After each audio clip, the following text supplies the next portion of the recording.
Yo, what's up guys, welcome back to the channel. I'm Underdog Reacts and I watched the movie Chicago from 2002, or aka Chicago the Musical, with the tagline, "If you can't be famous, be infamous."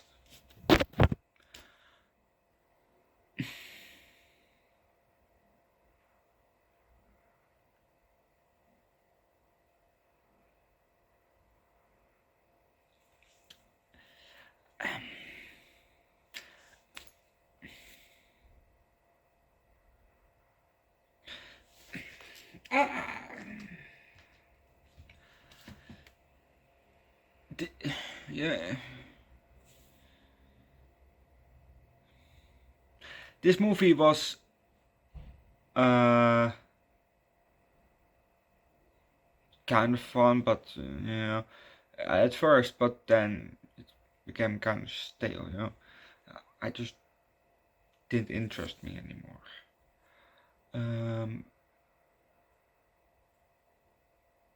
I finally saw the reference from American Dad, where it came from all that ham, from what Roger was singing in American Dad, came from this movie, all that jazz. Well, I knew already that was all that jazz because he was dressed as somebody from the 1920s. But it was nice to see where that came from actually. This is also the third movie remake or movie adaptation of the musical. The first one is from 1927 and you can find it on Wikipedia. The full movie, it's a silent movie, but you can find it on Wikipedia. So go to Wikipedia, look up Chicago the Musical from 1927 and you will find it there for free to watch. It will also still come to the channel, so don't worry about that, but later. This movie is about Chicago from the 1920s, and that movie is from 1927, so it's from that era, so it would be nice to see them actually also dressed like that, coming from that era itself. The second movie is from 1949, I think. Well, somewhere between the 1940s and between 1943 and 1950. It's the second adaptation, and this adaptation is from 2002.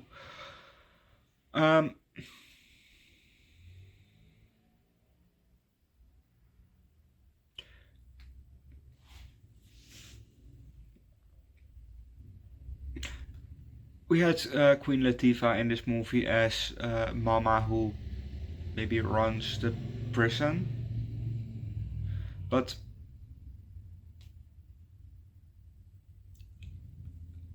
yeah, I'm a bit on the fence with how accurate that could have been.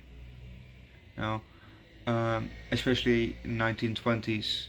Yeah, I don't know how Chicago was, and I don't know how America basically was, in the 1920s, because I didn't live there. I still don't live in America, and I'm not gonna live there. Obviously, I'm a Dutchie, so I'm from the Netherlands, so I don't know a lot of American history, and especially not how people were treated back then. Well, I kind of can guess how they would be treated, because earlier today I've read something, a case, that came by on Facebook from a boy that was executed in 1944 at the age of 14 because he was accused of murdering two girls with a beam that was 15 kilo. I don't know how many pounds it is, but a 14-year-old can't lift that, and especially not with the more than 15 kilo maybe, and especially not to make enough force to enough brute force that it's said.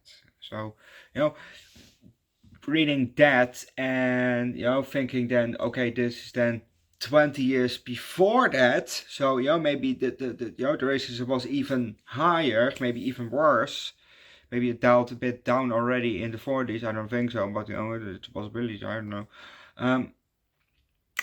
Yeah.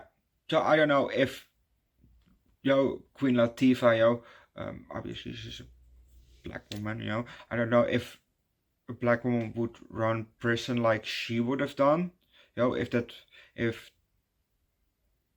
the prisons would have allowed that, but maybe they did. Maybe they did. I don't know. I don't know. But thinking just reading that, and then 1920s, still around, the super racist era. It kind of looks from, yeah, maybe this is not that accurate, but maybe it was. I don't. Like I said, I don't know. Um, they've probably prisons where they did have it, but I don't know if everyone would be that nice to them then. You know? Um, yeah. Let's just start with Chicago, the musical, because it's already 6 minutes. Holy shit. We have an up-close shot of two two wet women eyes, and yeah, it was kind of obvious that it was women eyes. Up close, and it then zooms in on her right eye, camera left, so that means our left. That side, here, our left, this side. But it was her right eye, but the right eye was here. So her right, our left. Camera zooms in, and it fully zooms in on the pupil, and then it gets we get to see the title, Chicago. The next thing that we see is a kind of a side shot from maybe this part of a man, and he says very quick 5, 6, 7, 8, and then we hear jazz being played. We see a chandelier. Chandeliers remind me of that song, but then sung by Toad. Fucking love that. Anyway, so we see a chandelier, and it goes down, and the camera goes into the crowd, and next thing that we see is up close of not up close, but we see the drummer of the band, of the jazz band, be play. Then we have a shot from the side, from right to left. It goes, and we see all the jazz members, the jazz band members, play, from the band. And that's well, we're gonna leave it, because if you want to know what's happening next, watch the movie yourself. Oh yeah, there was one scene in this movie that I really liked. There was a scene with Richard Gere, who I've seen for the first time in Pretty Woman. I don't know if I did Pretty Woman on the channel also already, but I've seen Pretty Woman before I started the channel. So, good movie, I like it. But he had, it was a scene where he was singing, and the Roxy Hart, who is one of the main characters, sitting on his knee like a puppet, and all the people behind him, because they yes, it was because they were holding a press conference, outside of the prison or jail, whatever she was in. It doesn't say. So prison, and then the singing started, and we see our first show, then normal talking, in front of the press, and then we got the singing scene, which came after, and then we got again a bit of talking after the scene. But in the singing scene, that scene was definitely my favorite. Like I said, she was sitting on his lap, and he was moving just the side part of his mouth, to talk, and then she, she did move the mouth, like a puppet, like a ventriloquist, basically. And all the press was behind them, and they were all with strings, all with ropes around their arms. Well, with one rope on each arm, and maybe even on a leg. Going red ropes going towards the ceiling, and they were all moving like they were puppets. So that scene I really liked, and then we got the camera also later got up and we saw Richard Gere with two of those crosses with all the strings, all the ropes coming from those doing his puppet stuff. That scene I really liked. Overall, this movie was pretty alright. Why I watched this movie is because, well, if you have seen my channel, if you have been following me for a while, you know that I actually am interested to make my own short film, and that's why I bought this book, Screenwriting for Dummies, because that's pretty useful. And in here they are talking about some movies. Oh, here.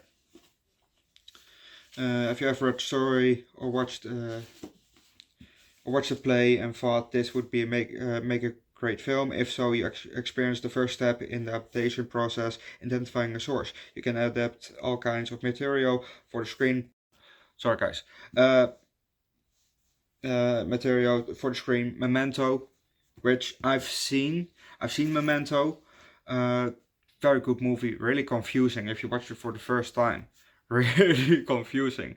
And I've seen it also multiple times in reaction form, more than 10 times. So if I'm bringing it to the channel, it wouldn't be very new to me because I know what's gonna happen. I know the whole story. So it's just a nice thing to bring to the channel again. The same was actually for Austin Powers. I knew what was gonna happen. So watching it on the channel is a bit less fun, but I would still bring it to the channel for you guys. But they say here Memento, which I've seen. Stage musical. Memento began as a short story written by the director's brother. Oh, I didn't know that. But that was nice. Chicago was originally a stage musical. Well, I didn't know that before I looked it up, but that's why I said at the beginning. There are 3 versions of it. And then Hidden Figures was a non-fiction book.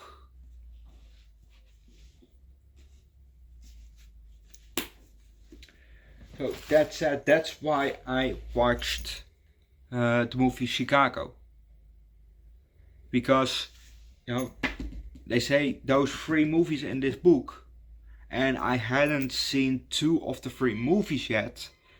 So I thought hey, let's watch a movie and see what they were talking about.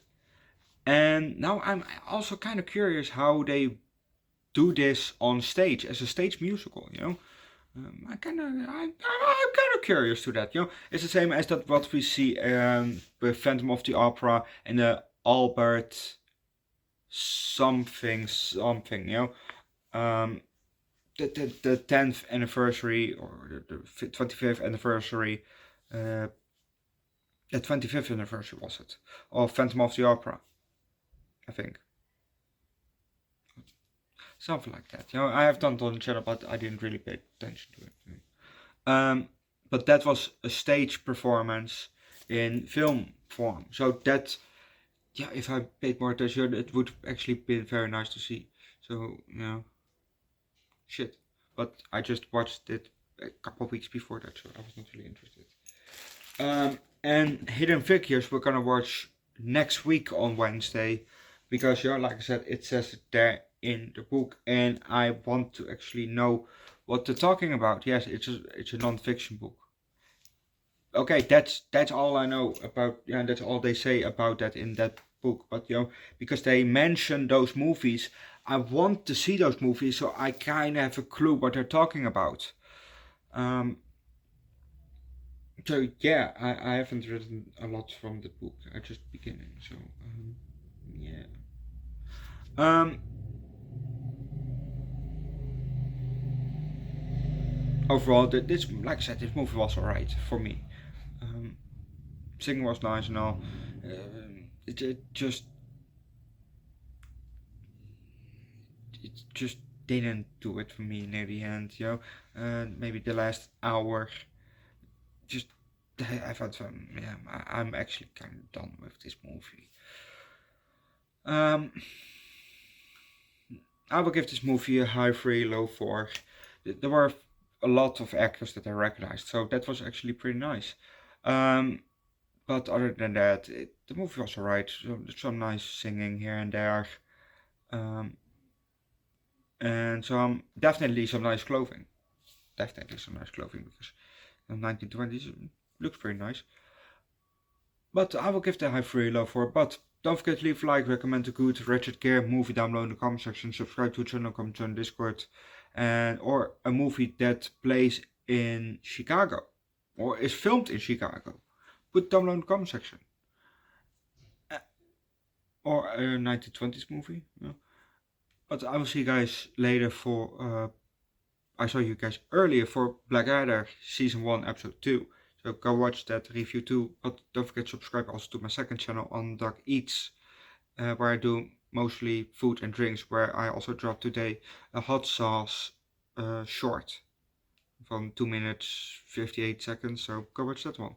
Also, I have a third channel, Underdog Reacts, where I also dropped a new video today for what was it? In my what was it now? I Am Mook. That's the band. So go watch that one, and I'll see you guys tomorrow for